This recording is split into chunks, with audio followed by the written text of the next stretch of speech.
हर खबर पर होगी आपकी पकड़। डाउनलोड कीजिए एबीपी लाइव ऐप।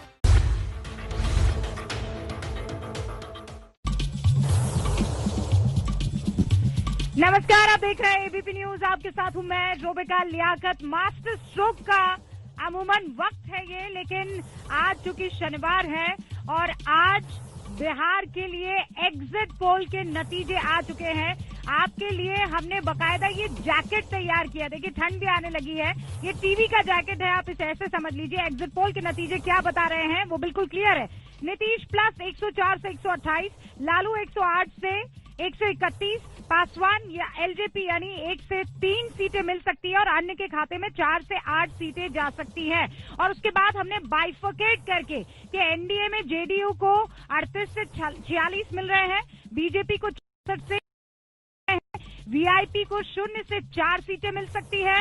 हम जो कि साथ लड़े उसमें 0 से 4 सीटें उसे मिल सकती है। यूपीए का अगर आप बाइफर्केशन करने की कोशिश करें तो यूपीए में आरजेडी 81 से 79 सीटें, 89 सीटें, कांग्रेस 21 से 29 सीटें और लेफ्ट के खाते में 6 से 13 सीटें आ सकती है। ये एग्जिट पोल के नतीजे हैं। अभी हमें 10 तारीख का इंतजार करना होगा, लेकिन इसके बावजूद गदगद बहुत से नेता हो चले होंगे, खुश बहुत सी पार्टियां हो चली होंगी। नीतीश कुमार का जो बार बार ये कहना था कि 15 साल हमने विकास और डबल इंजन की सरकार चलाई है, उसके ठीक इतर मामला दिखा, नाराजगी दिखी, पर वो ऐसी नाराजगी नहीं थी कि लोग उन्हें सत्ता से बाहर कर दे, क्योंकि एक बहुत क्लोज मुकाबला है। लेकिन दूसरी तरफ आप देखिए राइज करती है तो एक और रीजनल पार्टी, वो है तेजस्वी यादव की आरजेडी। इसमें लेफ्ट को भी अच्छी खासी सीटें मिली है। कांग्रेस को देखिए 21 से 29 सीटें मिल रही है, लेकिन आरजेडी 81 से 89 सीटें अपने खाते में ला सकती है। अब आखिरकार देखना ये होगा कि 10 तारीख को क्या इतना ही क्लोज मुकाबला होता है या फिर एक के पक्ष में बम्पर छप्पर फाड़ कर वोट पड़ते हैं और दूसरे को सत्ता नहीं मिलती है। तो सत्ता से बाहर का रास्ता किसको दिखाया जाएगा और सत्ता का दरवाजा किसके लिए खोला जाएगा, ये बहुत दिलचस्प अब होने वाला है, खासकर एग्जिट पोल के नतीजों के बाद। जो खास मेहमान हमारे साथ जुड़े हैं, जरा मैं उनसे आपका तारुफ करवा देना चाहती हूँ। सैयद अफजल अब्बास साहब जुड़ चुके हैं, प्रवक्ता हैं जेडीयू के, जोरदार तालियों से। लीडर है जेडीयू के, जोरदार तालियों से इनका स्वागत कीजिए। हमारे साथ मृत्युंजय तिवारी जी लगातार बने हुए हैं। आज तो एक के बाद एक छक्के, बाउंड्री पार इनकी गेंद जा रही है, और हो भी क्यों ना, क्योंकि इतना बढ़िया शानदार प्रदर्शन एग्जिट पोल में साफ तौर पर दिखाई दे रहा है।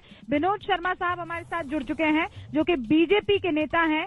असित नाथ तिवारी साहब जुड़ चुके हैं, जो कि बिहार कांग्रेस के प्रवक्ता हैं। और राकेश साहब इस वक्त लोक नीति CSDS बिहार स्टेट कोऑर्डिनेटर हमारे साथ जुड़े हैं, इसलिए क्योंकि अब महापोल किसे कहते हैं कि अलग अलग ये एजेंसियां जो एग्जिट पोल करती हैं, वो एजेंसियां किस ओर इशारा कर रही है, और उसके बाद एक बिग पिक्चर आपके सामने होंगी कि मान लीजिए इन सबको मिला दिया जाए और अगर एवरेज लाया जाए तो किसकी सरकार बनती है, या फिर मामला बहुत बहुत नजदीक से होगा। शोभना वहां स्टूडियो से हमारे साथ मौजूद हैं, जरा उनके पास चलते हैं फाइनल पिक्चर के लिए। शोभना,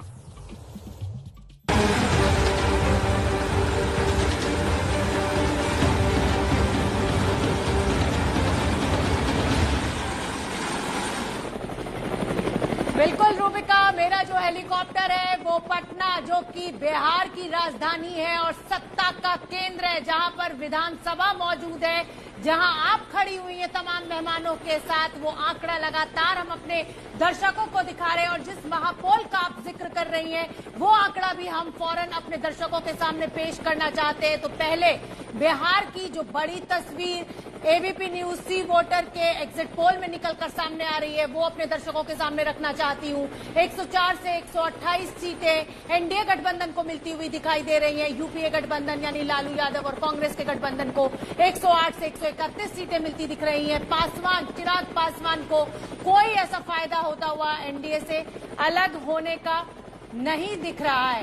और अब रूबिका, मैं अपने दर्शकों को रीजन वाइज, जो हमने 5 रीजन्स में पूरे बिहार को कहा जाए कि बांटा था, सीमांचल, आंध्र प्रदेश, मिथिलांचल, उसमें सीमांचल से शुरुआत कर लेती हूँ। 24 सीटों का ये आंकड़ा है सीमांचल का, और ये दर्शकों के लिए समझना बहुत जरूरी है कि ये जो नेक टू नेक फाइट है, किस रीजन में कितनी सीटें किसको मिल रही हैं। तो सीमांचल में जो आरजेडी गठबंधन है उसको बढ़त है 12 से 15 सीटों के साथ, नीतीश कुमार को 8 से 12 सीटें मिल रही हैं। चिराग पासवान का कोई फायदा नहीं, जैसा कि मैं बार बार कह रही हूं, सिर्फ 1 सीट। अब जो दूसरा रीजन है वो है आंध्र प्रदेश। देखिए, नीतीश प्लस को 10 से 14, लालू यादव के गठबंधन आरजेडी और कांग्रेस को 13 से 17 सीटें, पासवान को 1 भी सीट यहां पर आंध्र प्रदेश के रीजन में नहीं मिल रही है और अन्य के खाते में 1 जा रही है। और जो तीसरा रीजन है वो है मिथिलांचल। तो लीजिए, मिथिलांचल का आंकड़ा भी आपके सामने, नेक टू नेक फाइट। हर रीजन में आप देखिए तो आरजेडी गठबंधन बाजी मारता हुआ दिखाई दे रहा है। मिथिलांचल के इलाके में 25 से 28 सीटें लालू यादव यानी तेजस्वी यादव के खाते में जाती हुई दिखाई दे रही है। नीतीश गठबंधन को 21 से 25 सीटें, चिराग पासवान को सिर्फ 2 सीटें मिलती हुई दिखाई दे रही हैं। और अब हम मगध की बात कर लेते हैं। मगध भोजपुर में किसको कितनी सीटें मिली हैं, आपको हमने 3 रीजन्स दिखाए, तीनों जगह पर, तीनों रीजन्स में आरजेडी को फायदा होता हुआ दिखाई दे रहा है। मगध भोजपुर की बात करें तो यहाँ भी आरजेडी ने बढ़त बनाई हुई है 31 से 38 सीटों के साथ। नीतीश कुमार का जो गठबंधन है 28 से 36 सीटें, चिराग पासवान मगध भोजपुर में अपना खाता भी नहीं खोल पाए हैं। तो एनडीए से जो अलग होने का जो फैसला था वो कहीं ना कहीं वोट कटवा पार्टी के रूप में ही चिराग पासवान की पार्टी को देखा जाएगा। और अब उत्तर बिहार का आपको आंकड़ा मैं दिखा रही हूँ, यहाँ पर जरूर एनडीए गठबंधन को फायदा हुआ है। उत्तर बिहार जहाँ पर की 73 सीटों के लिए ये आंकड़ा है और लगभग 30% जनता बिहार की इस इलाके में रहती है। 37 से 41 जो सीट्स हैं वो एनडीए गठबंधन को जा रही हैं। और अगर हम बात करें ओवरऑल तस्वीर की तो आरजेडी को बहुत बड़ा फायदा होता हुआ दिखाई दे रहा है। सबसे बड़ी पार्टी के रूप में आरजेडी दिखाई दे रही है। और अब समय हो गया है पोल ऑफ पोल्स। देखिए, एबीपी न्यूज और सी वोटर का जो आंकड़ा है वो तो हमने आपको दिखाया। अब ये सारे आंकड़े आपके सामने मैं दिखा रही हूँ। एबीपी सी वोटर का जो है वो नीतीश कुमार, आपने हमारा आंकड़ा देखा, 104 से 128, लालू गठबंधन 108 से 131, चिराग पासवान 1 से 3, अन्य के खाते में 4 से 8। अगर हम इंडिया टुडे के एग्जिट पोल की बात करें तो 69 से 91 सीटें एनडीए गठबंधन को, सीधी clear cut majority India Today उसमें पोल में दिखाई दे रही है। 139 से 161 सीटें, चिराग पासवान को 3 से 5 सीटें। यानी इंडिया टुडे का जो एग्जिट पोल है उसमें पूरा जो बहुमत है वो सीधे आरजेडी को दिख रहा है। रिपब्लिक भारत के अगर हम एग्जिट पोल्स की बात करें तो 91 से 119 सीटें एनडीए गठबंधन की, 116 से 138 सीटें आरजेडी और कांग्रेस के गठबंधन की। चिराग पासवान को यहां ज्यादा सीटें मिलती हुई इनके एग्जिट पोल में दिखाई दे रही है। रिपब्लिक भारत के 5 से 8 सीटें और अन्य के खाते में 3 से 6। अगर न्यूज 18 के एग्जिट पोल की हम बात करें तो वहां सीधी मेजॉरिटी जो है वो यूपीए गठबंधन को दिख रही है 180 सीटों के साथ। तो जो पोल ऑफ पोल्स है उसमें भी जो बड़ी तस्वीर निकलकर सामने आ रही है वो यही कि आरजेडी और कांग्रेस गठबंधन को अच्छी खासी बढ़त मिलती हुई दिख रही है बिहार में।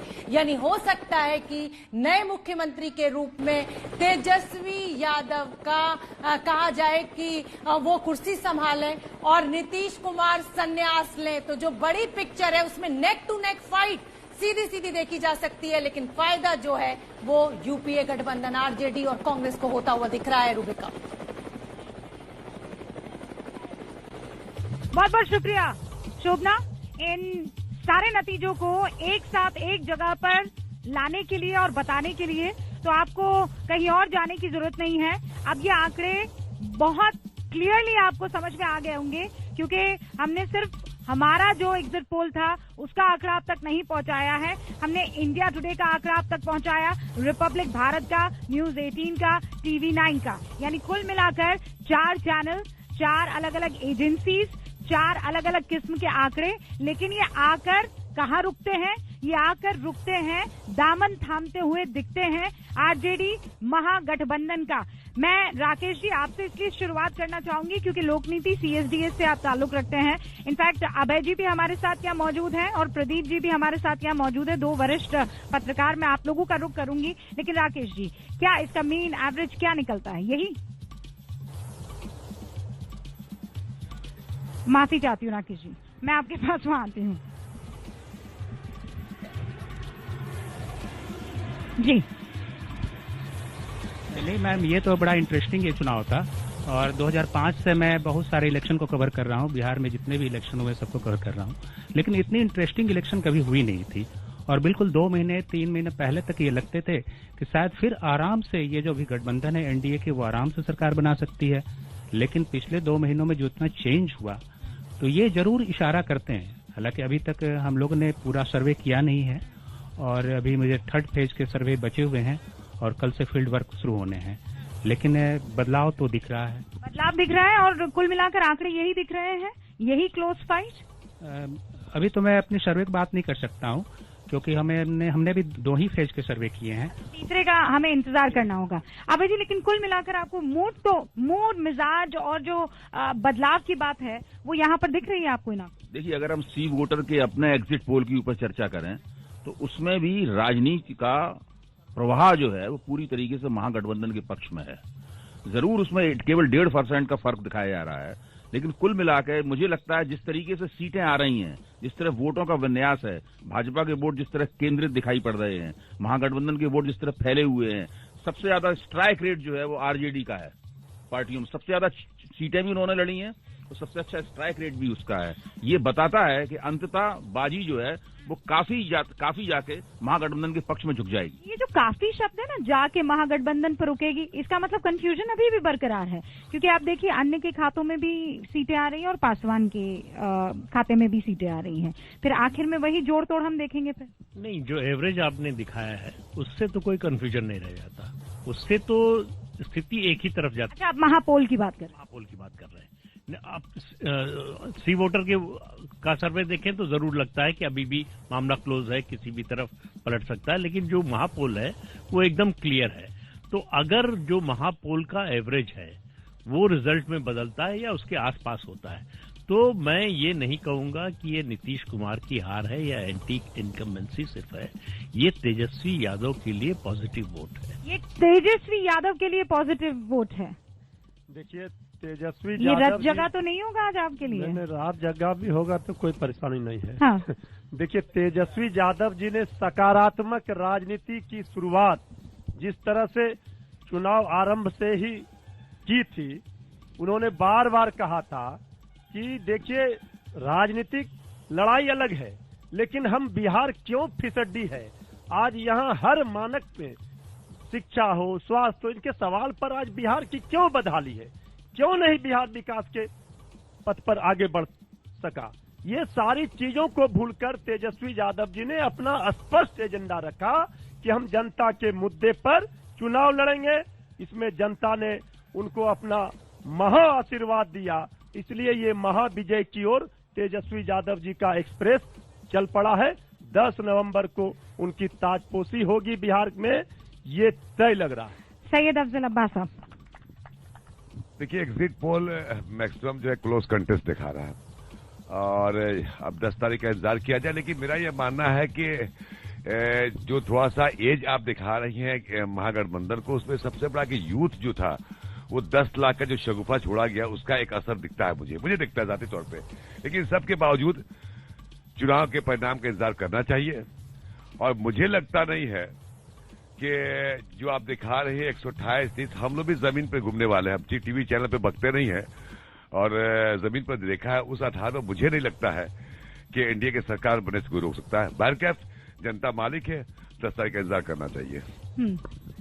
असद साहब, देखिए, हमने एक समीकरण दिया MYK, मुस्लिम, एम से जो राजद का पहला समीकरण है यादव, लेकिन इस चुनाव में हमने उसे चेंज किया, हमने उसे किया मजदूर, युवा और के मतलब किसान। जो पहला समीकरण था ना वो बदला। ये हुआ मजदूर, युवा और पहले समीकरण के नाम से तो आरजेडी को आज भी डर लगता है, कहते हैं ये झूठ है।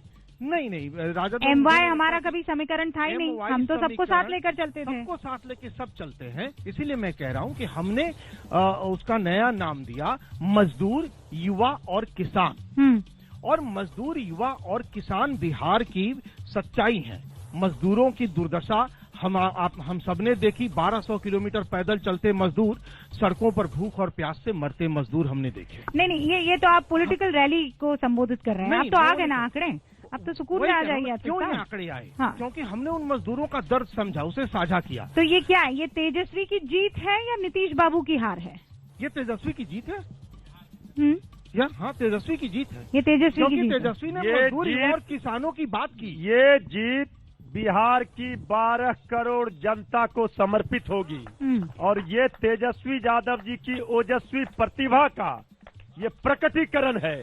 और इस लोकतंत्र की ताकत को हम सैल्यूट करते हैं कि तेजस्वी यादव जी इस 30 वर्ष के नौजवान ने पूरी तरह से बिहार की जनता के एक उम्मीद की किरण बन करके जिस तरह से वो आए, बिहार की जनता तिवारी जी आज आपका दिन है, तेजस्वी यादव जी में आपका दिन है। राकेश कुमार लोक नीति CSDS से हमारे साथ जुड़े हुए हैं। भावेश झा साहब ये यहाँ पर मौजूद नहीं है लेकिन हमारे साथ जुड़े हुए हैं, डायरेक्टर हैं CNX के। और प्रेमचंद पलेती साहब जुड़े हैं C4 से और धनंजय जोशी साहब डायरेक्टर है सिसरो के, हमारे साथ जुड़े हैं। धनंजय जी आपसे शुरुआत करना चाहूंगी, क्या दिख रहा है आपको, बिहार की जनता ने किस आधार पर वोट किया है? क्योंकि देखिए सी वोटर का जो एग्जिट पोल है वो ये दिखा रहा है क्लोज फाइट है, लेकिन आप पोल महापोल एक कर दीजिए तो दिखता है कि सीधे तौर पर महागठबंधन सरकार बनाने की बिल्कुल स्थिति में दिखता हुआ।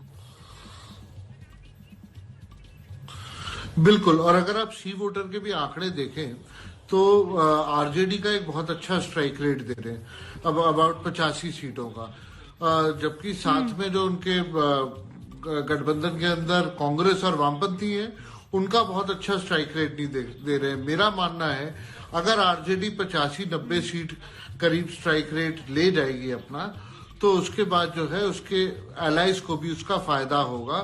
और अगर ऐसा होता है तो फिर आरजेडी की सरकार बनने का या यूपीए की सरकार बनने के चांसेस काफी हाई हैं। भावेश जी क्या फैक्टर लगे आपको? बिहार चुनाव में सबसे जो इम्पोर्टेंट फैक्टर इस बार यूथ को लेके था। यूथ जितने भी जॉब्स थे कोरोना काल, पूरे नेशनल में देखेंगे तो 10 करोड़ ऑर्गेनाइज सेक्टर से जॉब है और जो अनऑर्गेनाइज सेक्टर उसके जॉब कितने गए, कितने का बिजनेस बंद हुआ, उसकी कोई लेखा जोखा है नहीं। तो ये जो तेजस्वी का जो एक ट्रम्प कार्ड था जिसमें उन्होंने कहा था कि 10 लाख जॉब हम देंगे अपनी पहली कैबिनेट मीटिंग में, उसका एक बहुत ही पॉजिटिव असर हुआ जिसका आप देखेंगे कि यूथ का जो वोट हुआ अक्रॉस द कास्ट लाइन इस वजह से, जैसे अभी आरजेडी के नेता कह रहे थे कि हमने यूथ मुस्लिम और यादव समीकरण बदल दिया, लेकिन मुस्लिम यादव तो थे इनके पास, एक यूथ का जो हुआ M+Y+Y जो उनके एक जुड़ा है जिससे उनको बहुत ज्यादा फायदा हुआ है। 30% उनके पास ऑलरेडी वोट थे मुस्लिम प्लस यादव, तो उसमें एक यूथ का जो बड़ा तबका जो 10 लाख वोट 10 लाख जो जॉब के नाम पे जो उनसे जुड़े, इससे उनको बहुत ज्यादा फायदा हुआ है। हाँ, आप प्रेमचंद जी देखिए ये जो 4 लोग इस वक्त आपको दिखाई दे रहे हैं या एक एक करके जो आपको दिखाई और सुनाई पड़ेंगे, इन्होंने बकायदा एग्जिट पोल, ओपिनियन पोल, यहाँ बिहार की जनता के मन में क्या छुपा हुआ है वो सब टटोला है। और इसीलिए जब हमने महापोल के आंकड़े आपके सामने रखे तो इन सबको आमंत्रित किया ताकि वो जो छिपी हुई चीज है उसे आप समझ पाए कि आखिर बिहार की जनता ने करवट लेने की सोची राजनीतिक तौर पर, तो उसके पीछे की वजह क्या थी? प्रेमचंद जी आपको इसमें सबसे यूनिक चीज जो है इन सर्वे में और इस एग्जिट पोल में वो क्या दिखाई दे रही है? देखिए मुझे लगता है जो आप प्रोजेक्ट कर रहे हैं वो कम सीट दे रहे हैं महागठबंधन को। मेरे हिसाब से महागठबंधन को कम से कम 150 सीट नहीं, तो उसका कारण है कि बहुत बड़ा एंटी इनकम्बेंसी नीतीश के खिलाफ था और उसके अलावा बीजेपी के खिलाफ भी था। मुस्लिम, यादव, दलित जो हाथरस में जो इंसिडेंट हुआ उससे दल काफी एंटेगनाइज हो गए बिहार में। और यूथ, क्योंकि अनएम्प्लॉयमेंट एक बहुत बड़ा मुद्दा था, और जो आर्थिक मंदी माहौल बना हुआ है, उसकी वजह से बहुत बड़ा वेव ना सिर्फ नीतीश के खिलाफ था, बीजेपी के खिलाफ भी था बिहार में। अब आपको 10 तारीख को पता चलेगा, कम से कम इस महागठबंधन को 150 सीट मिलेंगी, आप देख लेना सब। आप ये कह रहे हैं कि महागठबंधन को 150 सीटें मिल सकती हैं। हमें इस 150 से ज्यादा का इंतजार करना चाहिए, क्योंकि नीतीश 150 से ज्यादा मिलेगी सीटें, ये प्रेमचंद जी साफ तौर पर कहते हुए नजर आ रहे हैं। लेकिन अब बात यहाँ पर आकर खत्म नहीं हो जाती है ना विनोद जी। ये कहा जा रहा है कि अपनों ने चोट दी, 50 से ज्यादा बीजेपी के जो नेता हैं, जो टिकट की उम्मीद में इधर से उधर घूम रहे थे, आखिरकार उनको एलजेपी के पास जाना पड़ा, और सबसे ज्यादा डेंट चाहते ना चाहते एलजेपी ने आपको दिया, और उन बीजेपी के तमाम लोगों ने जो आपका दामन छोड़ कर गए। देखिए, सब्र का फल मीठा होता है। उससे हम लोग अपना जो सूचना तंत्र है उसके आधार पर यह कह सकते हैं कि हमारी एनडीए की सरकार बनेगी, क्योंकि जनता ने बिहार को विकास के लिए वोट दिया है, बिहार को सुशासन और कानून के लिए वोट दिया है। फिलहाल तो आपके संवाददाता आप ही चैनलों के घूम रहे थे, जो जनता से बात कर रहे थे सीधे, वो सीधे कह रहे थे विकास चाहिए, हमको शांति चाहिए। तो निश्चित रूप से ठीक है, सर्वे आए हैं, सर्वे पहले भी हुए हैं, कभी गलत भी हुए हैं, कभी सही भी हुए, हमें सर्वे पर कोई आपत्ति नहीं है। लेकिन जनता पर हमको पूरा विश्वास है कि जनता हमको नहीं अभी भुला सकती है, हमारे कार्यों को नहीं भुला सकती है। जहाँ तक नौकरी की बात कर रहे हैं, 15 साल कहीं यही ओवर कॉन्फिडेंस जो है वो आपको इस स्थिति में तो नहीं ले आया है। देखिए, मैं जीता जागता सबूत आपके सामने अभी पेश कर देती हूँ ना। रामेश्वर चौरसिया जी इज इक्वल टू बीजेपी कभी हुआ करता था, कभी वो कद्दावर चेहरा जो सीएमशिप की रेस में अग्रिम पंक्ति में दिखाई देते थे, आखिरकार उनको आप दो लोगों का साथ छोड़कर और जाना पड़ा एलजेपी में। इस वक्त हमारे साथ जुड़ चुके हैं रामेश्वर जी, बहुत बहुत स्वागत है आपका। लेकिन उसके बावजूद रामेश्वर जी वो एलजेपी ताकत और दम नहीं दिखा पाई जिसकी उम्मीद करके शायद आप गए होंगे। देखिए, नहीं रूबिका जी, ये तो हम लोग भी पहले बोलते थे कि नीतीश जी का ग्राफ बहुत तेजी से गिर गया है, तो नीतीश जी के जाने में फायदा नहीं है। और इस बात को 3-4 महीने से चिराग पासवान जी लगातार बोलते थे कि बीजेपी के तो साथ हम हैं, एलजेपी नीतीश जी के साथ नहीं है। और बाकी मीटिंगों में भी आपको दिख गया होगा। मुझे तो आश्चर्य है कि प्रदेश के नेताओं ने क्या सर्वे किया, किस तरह के गठबंधन किया। आप देखिए, बीजेपी की जिस कदावर नेताओं की आप बात कर रही हैं, बीजेपी की वो परंपरागत सीटें नीतीश जी को लेते समय भी समझना चाहिए था कि बीजेपी में भी रिएक्शन होगा। तो बीजेपी के जो 50 लोग एलजेपी से लड़ रहे हैं, उसका सबसे बड़ा कारण यह है कि चिराग जी ने पहले ही मना किया था। दूसरी बात, इनको भी लगा कि भाजपा और लोजपा तो एक ही है, केंद्र में तो भाजपा लोजपा की सरकार थी, रामविलास जी उस समय मंत्री भी थे, निकाले नहीं गए थे। और आज भी लोजपा भाजपा के गठबंधन में है, यही कह के हम कर भी रहे थे। लेकिन जो ओवर कॉन्फिडेंस था नीतीश जी का और सुशील मोदी का कि नहीं हम तो इतना काम किए हैं कि जनता हमें जिता देगी। भैया, बिजली सड़क पानी से ऊपर उठ के देखिए, बिजली सड़क पानी आपकी देन नहीं है, ये तो अटल बिहारी वाजपेयी जी इसकी बुनियाद रख गए थे कि हर गांव को बिजली, हर गांव को पक्की सड़क से जोड़ेंगे। पूरे देश में बन गया, नरेंद्र मोदी जी हर गांव में बिजली लगा दी। आपकी इसमें क्या उपलब्धि है? आपने शिक्षा को चौपट कर दिया, स्वास्थ्य को चौपट दिया, रोजगार एक भी नहीं हुआ। गाँव अंदर खाने बातें ये चल रही है रामेश्वर जी कि आप वहाँ पर सेट किए गए हैं जी। कोई ऐसी सेटिंग हुई है कि आप एलजेपी में गए हैं? देखिए, मैं बहुत ईमानदार आदमी हूँ रूबिका जी। हाँ रूबिका जी, मैं बता देता हूँ खोल के, मैं बहुत ईमानदार आदमी हूँ, गरीब परिवार से आता हूँ। मैं तो जेएनयू में पढ़ने आया था, फिर यहाँ राजनीति करने लगा, केंद्र से ही मैंने शुरू किया। भाजपा के ही नहीं, किसी भी पार्टी के, नीतीश कुमार को अपनी पार्टी के कदावर नेता नहीं चाहिए, सुशील मोदी को भाजपा के कदावर नेता नहीं चाहिए, जिसके चलते हम लोगों को हाशिए पर डाला गया। दूसरी बात, हम लोग पार्टी की बात करते थे, वो सिर्फ नीतीश कुमार की बात करते थे। आपको याद होगा रूपिका जी, यही नीतीश कुमार जी नरेंद्र मोदी जी के फोटो लगाने से घबराते थे, नफरत करते थे। और 2010 में नरेंद्र मोदी जी को चुनाव प्रचार में नहीं बुलाने दिया था इन्होंने, ध्यान है आपको। और 14 में 13 में रामविलास जी ठीक है, जो साथ ठीक दिए, है, हर रामेश्वर मुद्दे जी, पर वो साथ दिए। मैं चाह रही हूँ नीतीश जी एक तो ब्रेक बीच में लूं और भी इत्मीनान साथ से नहीं आपकी दिए। बात सुनूं, लेकिन आज मैं पूछना चाहूंगी कि आपका दिल आज भी भाजपाई है या आप एलजेपी के हो चुके हैं? आपका दिल दुख रहा है या बीजेपी और जेडीयू की स्थिति देखकर आपको आप व्यतीत हो रहे हैं?